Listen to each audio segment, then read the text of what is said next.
오늘 우리가 누가복음 말씀을 읽었는데요. 이 누가복음은 특이하게도 예수님께서 예루살렘으로 올라가시는 동안에 일어난 이야기들을 모은 그 이야기집을 담고 있는 복음서입니다. 다른 복음서에서도 마찬가지로 예수님의 그런 이야기들을 많이 담고 있지만 이 누가복음은 특별하게도 더 세밀하게 예수님께서 목적을 가지고 예루살렘으로 향하시는, 앞으로 전진하시는 예수님의 모습을 더 적극적으로 담고 있습니다. 이 이야기집을 가리켜서 예수님의 예루살렘 상경기라고 하는 제목을 붙이기도 합니다. 이 상경기 얘기들은 단순히 예수님이 길 가시다가 사람 만난 이야기들을 전하고 있지만은 않습니다. 그 안에 담겨져 있는 메시지가 바로 예수님께서 그 길을 가셔야만 되는 목적, 그리고 그 목적을 중심으로 하여서 전개되어지는 이야기들을 담고 있습니다. 그 목적이 무엇입니까? 목적이 바로 누가복음 9장 51절 말씀에 나오는데요. 제가 말씀 읽어드리겠습니다. 9장 51절 말씀입니다. 예수께서 승천하실 기약이 차감해 예루살렘을 향하여 올라가시기로 굳게 결심하시고. 아멘. 예수님께서 승천하실 그 기약이, 승천하실 그때가 가까이 왔기 때문에 예수님께서 어디로 향하십니까? 예루살렘으로 올라가시기로 굳게 결심하셨다라고 말씀하셨습니다.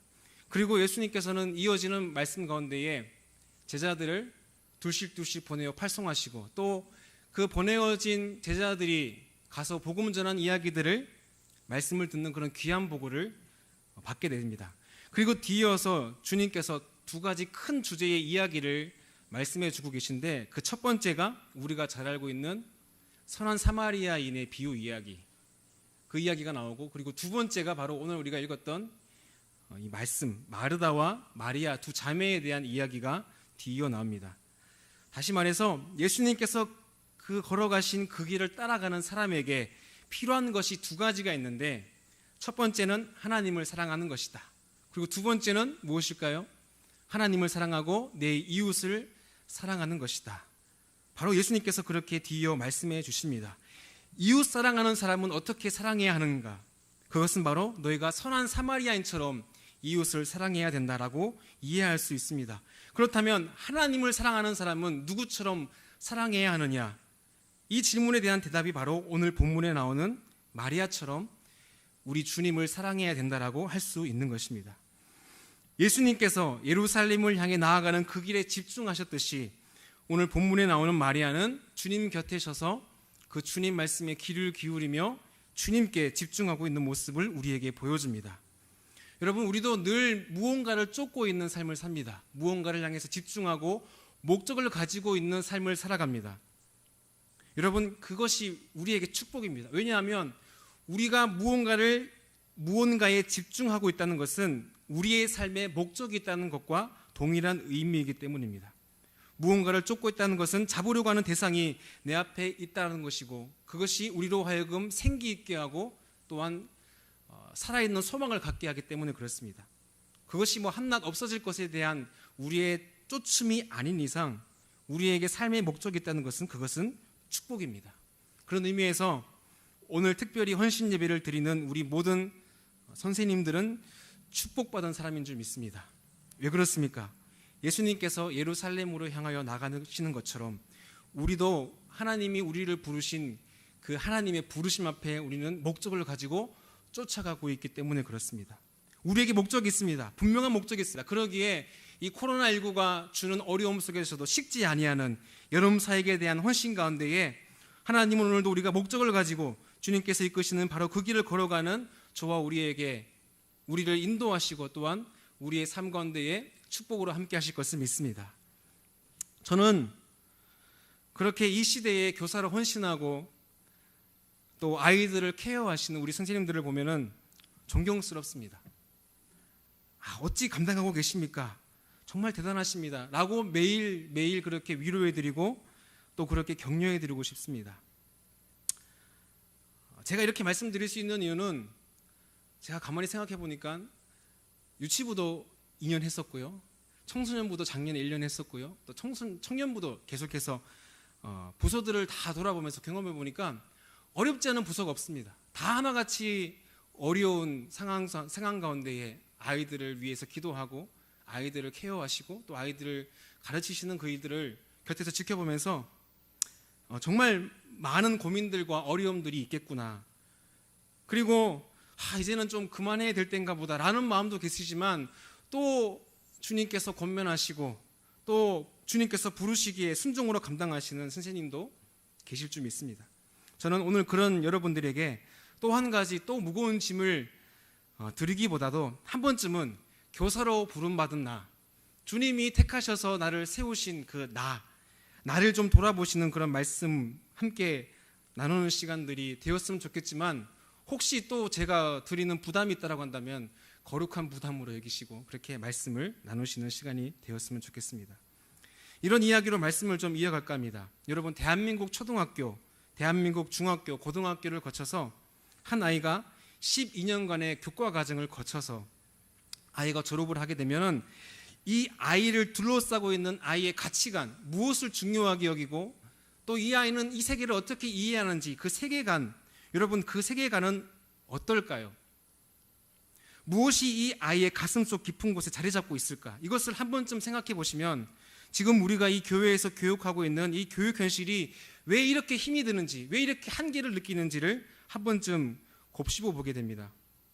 여러분, 고등학교 졸업하는 아이들을 보면 우리가 원하는 하나님 중심의 세계관, 즉 유일하신 하나님이신 그분을 하나님으로 여기고 그분의 뜻과 그분의 목적대로 사는 삶을 가장 최우선적인 가치로 두는 삶을 사람으로 살아가게 된다면 얼마나 감사하고 좋겠습니까마는, 여러분 12년 동안 공교육을 지나면서 우리 아이들은 무엇을 배웁니까?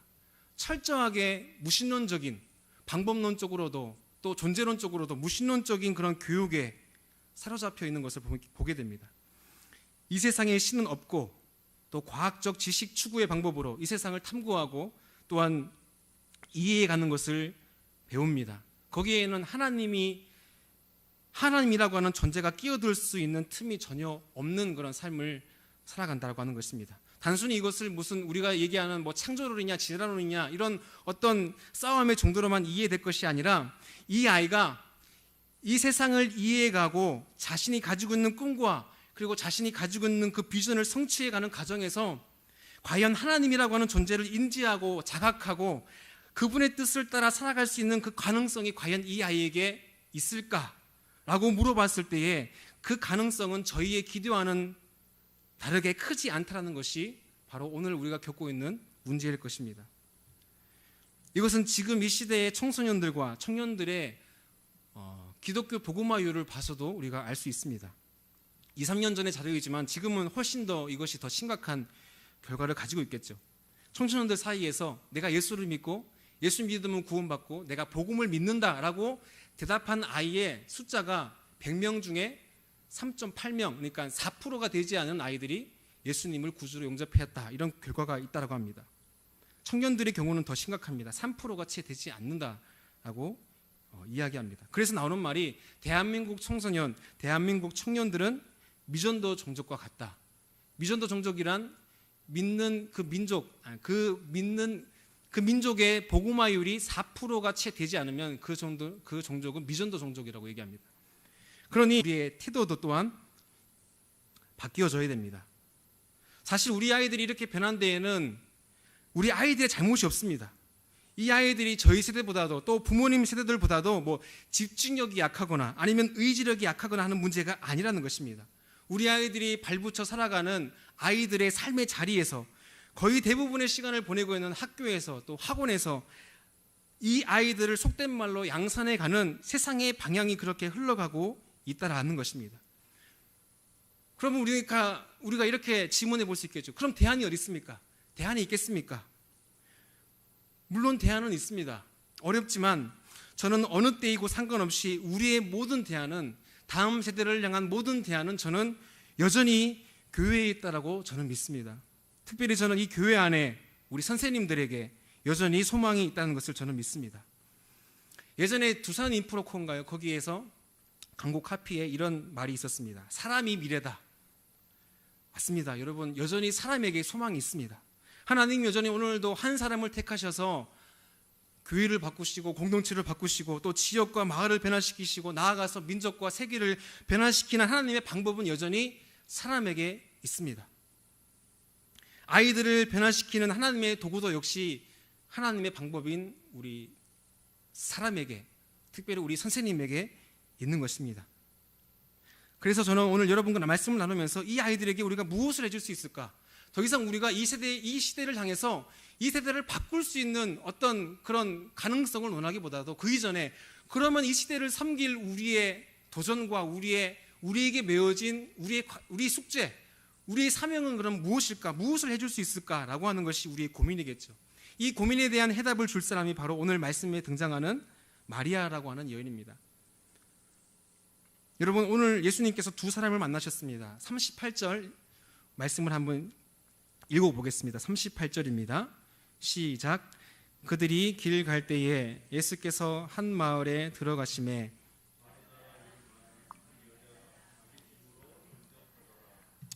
아멘. 서두에서 말씀드린 것처럼 예수님의 이 예루살렘으로 향하는 예수님의 예루살렘 상경기 이야기는 길에서부터 시작됩니다. 예수님께서 지금 길 가실 때에, 그리고 그 길 끝에는 항상 예수님께서 바라보시는 예루살렘이 있으셨죠. 예루살렘에서 얻어질 결말을 향해서 예수님은 그 길을 여전히 지금도 걸어가고 계십니다. 그런데 그 길에서 예수님은 한 마을로 들어갔습니다. 왜 마을로 들어가셨을까? 거기에 누가 있어서? 마리아와 마르다가 있었기 때문입니다. 예수님은 항상 목적을 가지고 그 길을 걸어가셨습니다. 그리고 오늘 이 말씀에서 예수님께서 그 마을에 들어가신 목적은 다른 것이 아니라 마리아와 마르다와 마리아를 만나기 위함입니다. 거기에 마르다와 마리아가 있기에 예수님은 그곳에 들어가신 것입니다. 만나야 할 사람, 즉 목적이 있었기에 그 길을 계속해서 걸어가셨다는 것입니다. 거기에 마르다와 마리아가 있었습니다. 여러분, 이 자매는 예수님께서 이미 알고 계신 자매였습니다.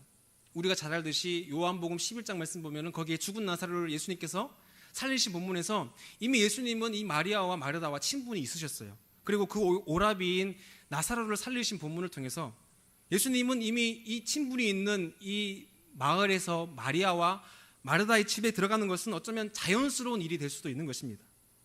그런데 여러분, 주님의 입장에서 보면 어떻습니까? 이 만남은 자연스러운 만남이기보다는 목적을 가지고 예수님께서 그들에게 다가가셨다는 것을 우리가 알 수 있습니다. 사실 이 이야기는 우리가 너무나 잘 알고 있는 이야기입니다. 결론이 그렇죠. 마리아는 주님 곁에 머물러 칭찬받은 여인이고 마르다는 혼자 열심히 일만 하다가 오히려 주님께 꾸중 들은 여인으로 알고 있습니다. 그래서 우리는 자연스럽게 마리아에게 더 관심이 집중되는 것처럼 보일 수 있습니다. 근데 여러분, 이것도 예수님의 입장에서 본다면 어떻습니까?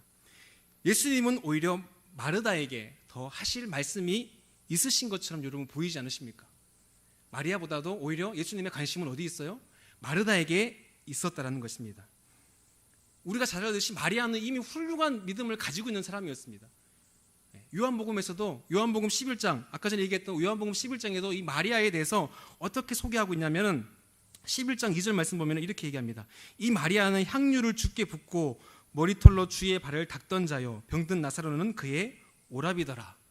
그러니까 이미 이 여인이 향유를 붓고 주님의 그 죽음을 준비할 여인임을 요한복음은 이미 그 여인을 소개해주고 있는 것입니다.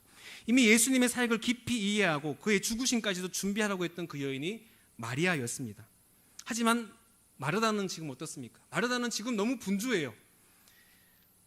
그런데 그는 어떤 분주함입니까? 자신의 집에 오신 예수님을 위한 분주함으로 지금 너무나 마음이 바쁩니다. 예수님은 뭘 좋아하실까? 예수님은 어떤 반찬을 좋아하셔야 오늘 잘 먹었다고 말씀하실까? 자석 배치는 어떻게 해야 될까? 후식은 뭘 드리고 커피는 뭘 좋아하실까? 날씨가 더우니까 아이스 아메리카노 드릴까? 아니면 따뜻한 커피를 드릴까? 어떤 이러한 그런 고민 때문에 너무나 분주하고 바쁜 상황이라는 것이죠. 급기야 그 분주함 때문에 어떤 행동을 낳게 되냐면 자신의 그 분주함을 도와주지 않고 그저 예수님 곁에 머물러서 말씀 듣고 있는 마리아를, 그 동생을 꾸짖기까지 하고 있습니다. 근데 여러분, 가만히 생각해 보면은 이러한 마르다의 요청이 정당한 것처럼 보일 수도 있는 것 같습니다. 여러분, 오늘 우리 집에 귀한 손님이 오셨어요. 예를 들어서 목사님께서 우리 집 신방을 오셨습니다. 여러분, 그러면 신방 오시면은 예수님, 그 목사님의 말씀을 듣기만 하고 계실 거예요? 그러실 겁니까? 뭐 다가도 준비해야 되죠. 식사도 좀 준비해야 되죠. 요즘은 코로나 때문에 힘들지만 무언가 좀 더 드리려고, 더 대접하려고 더 많은 것을 준비하기에 우리 마음이 바쁠 수도 있습니다. 조금 더 빨리 상차리고 반찬 준비하고 국을 데우는 것이 어쩌면 더 맞아 보일 수도 있습니다. 그러니 자연스럽게 이 마르다가 마리아에게 호통치는 것이 정당해 보일 수 있다는 것이죠. 여러분, 좀 우리가 이 상황을 우리가 좀 더 비유해서 보면은 우리에게 혼란이 올 수 있습니다. 왜냐하면 가장 큰 이유는, 우리의 혼란의 가장 큰 이유는 예수님의 말씀이기 때문에 그렇습니다. 예수님께서 마르다에게 말씀하시는 거예요. 마르다야, 너 지금 너무 분주한 것 같구나. 이 마리아를 좀 보렴. 마리아는 좋은 편을 택했으니 그 좋은 것을 빼앗기지 않을 거란다. 여러분, 이 이야기를 듣고 어느 교회에, 저희 교회는 아니고요, 어느 교회의 주방에서 봉사하시는 권사님이 막 갑자기 화를 내시는 거예요. 아니, 그럼 내가 죽으라 고생하고 장보고 밥하고 채소 다듬고 과일 다듬고 한 그 모든 수고가 그럼 아무것도 아니란 소리예요? 이라는 겁니다. 여러분, 충분히 권사님의 항변에 공감 가지 않으십니까? 여러분, 그렇다면, 우리가 여기에 공감을 간다면 우리도 이 권사님처럼 예수님의 말씀에 대해서 우리는 조금 오해하고 있는 것입니다. 무슨 오해입니까? 예수님은 지금 마르다의 그 수고가 잘못되었다고 말씀하고 있는 것이 아닙니다. 예수님은 지금 마르다에게, 마르다야, 무엇이 더 먼저인지, 무엇이 더 우선인지를 예수님은 그 마르다에게 말씀해 주고 싶으신 것입니다. 그 예수님의 마음을 우리가 이해하려면 먼저는 우리가 이 마르다가 예수님께 던진 그 항변의 말을 한번 보아야 됩니다. 여러분, 마르다가 이렇게 예수님께 항변했습니다. 40절 말씀 보시면은, 마르다는 준비하는 일이 많아 마음이 분주한지라 예수께 나와 이르되, 주여, 내 동생이 나 혼자 일하게 두는 것을 생각하지 아니하시나이까? 그를 명하사 나를 도와주라 하소서. 여러분, 여기에서 지금 여러분 무엇을 느끼십니까? 마르다의 감정. 마르다는 지금까지 꾹꾹 눌러 지금 참고 있는 거예요. 무엇을 참고 있었습니까? 자기가 지금 분주한 그 분주함에 대한 보상이 나에게 주어지리라는 것을 기다리고 있었다는 것입니다.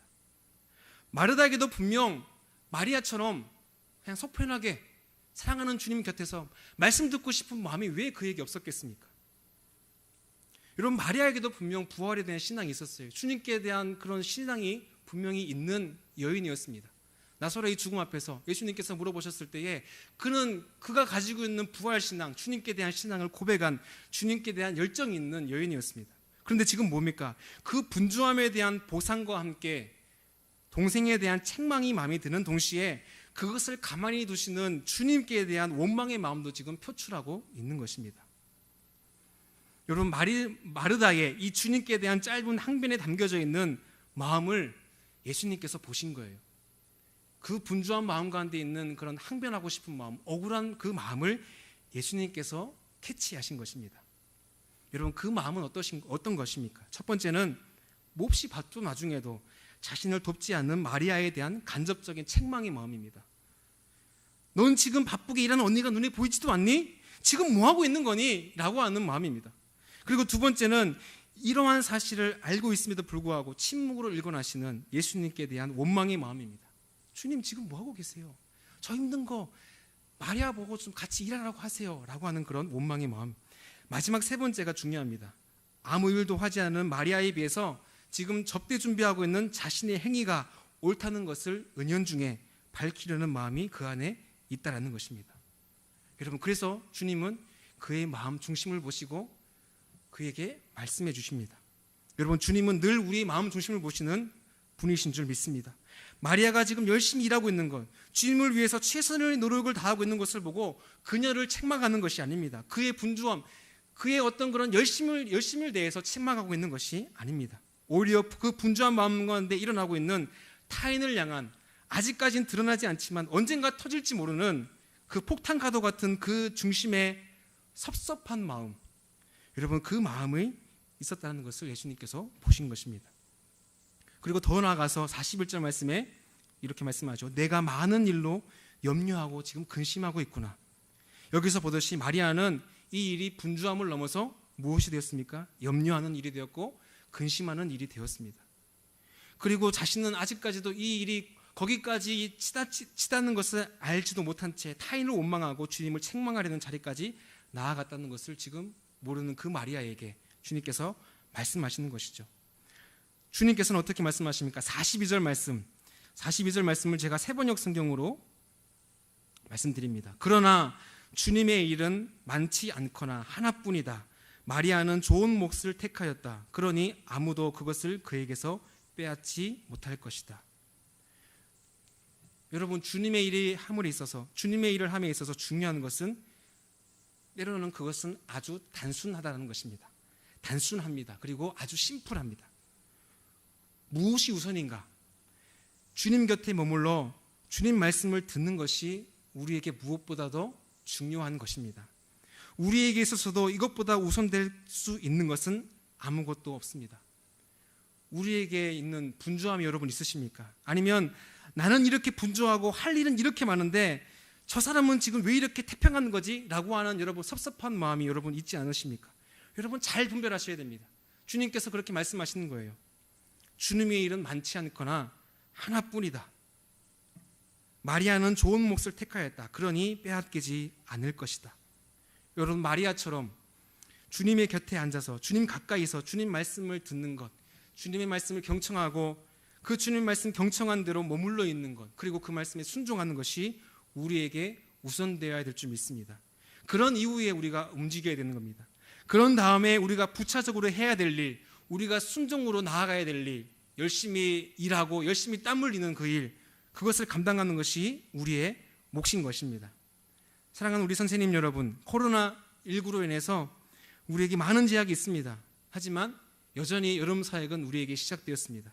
사실 한 해 중에 가장 바쁜 때이고 가장 기도로 무장되어야 될 때면 여러분 분명한 사실입니다. 그럴 때일수록 여러분 우리는 우리의 자신의 마음을 온전히 주님께 먼저 둘 수 있는 넉넉한 믿음의 마음이 우리 가운데 있어야 될 줄 믿습니다. 분주함 속에 우리의 사역이 침잠되지 않도록 우리는 경계해야 됩니다. 나의 분주함이 타인에 대한 강요와 원망거리가 되어서는 안 됩니다. 가장 중요한 한 가지, 우리의 분주함 때문에 주님과 나와의 그 관계를 소홀히 여기는 것을, 여러분 그런 실수를 범하지 않는 지혜로운 우리 선생님들이 되어주시기를 간절히 소망합니다. 그러기 위해서 이 말씀 안에서 우리가 마지막으로 예수님께서는 이 마르다를 어떻게 다루시는지 우리가 말씀을 보아야 됩니다. 주님께서 이 마르다에게 뭐라 말씀하십니까? 41절 말씀 보시면은 주께서 대답하여 이르시되 마르다야 마르다야. 여러분, 예수님께서 마르다를 부르십니다. 두 번이나 연거푸 그 주님께서 이 마르다를 부르고 계십니다. 마르다는 지금 예수님께 쏘아붙이며 책망하고 싶은 그 마음으로 그 동생을 향하여서 그렇게 쏘아붙이며 주님께 따지듯 말했습니다. 하지만 주님은 그 마르다의 마음을 보시고 그를 불러주셨습니다. 여러분, 예수님의 그 부르심이 이 마리아를 다그치듯이, 네 마음 가운데 중심에 있는 그것이 무엇이냐고 그렇게 다그치듯이 예수님은 엄포를 놓으시면서 그렇게 마르다를 부르지 않으셨습니다. 그 음성은 분명 매우 따뜻한 음성이셨고 연민의 마음을 가지고 그를 다정하게 그 이름을 불러주셨을 것입니다. 마르다야 마르다야, 내가 너를 잘 알고 있단다. 너의 분주함보다 나의 곁에 와서 나의 말씀을 들으렴. 이 주님의 그런 따뜻한 마음이 이 부르심 안에 담겨져 있는 것입니다. 여러분, 예수님은 이러한 마음을 가지고 자주자주 그 제자들을 부르셨습니다. 누가복음 21장 31절 말씀 보시더라도 베드로가 예수님의 죽음 앞에서 나는 결단코 주님을 부인하지 않겠습니다. 다른 제자들은 다 주님을 버리고 떠나더라도 나는 주님을 따르겠습니다. 라고 그렇게 얘기한 호언장담하는 그 베드로에게 주님은 그를 부르십니다.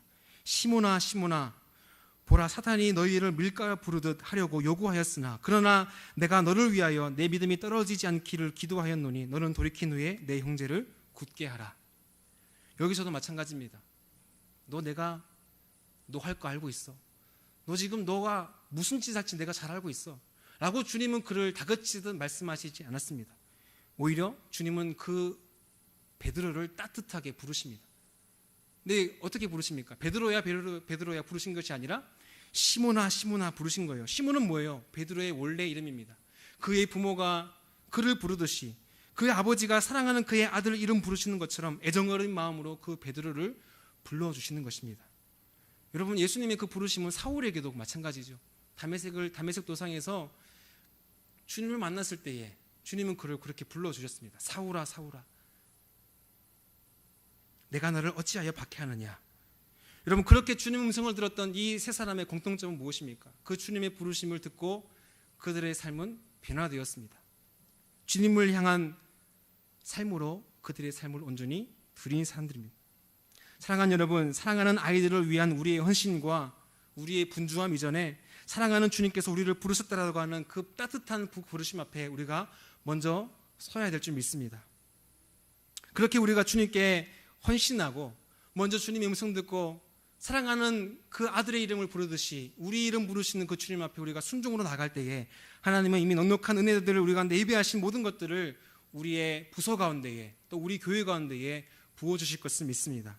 그렇게 주님을 기대하는 마음으로 그렇게 주님 앞에 서러갈 수 있는 우리 사랑하는 성도님들의 삶이 되어주시기를 우리 주님 이름으로 간절히 축원드립니다.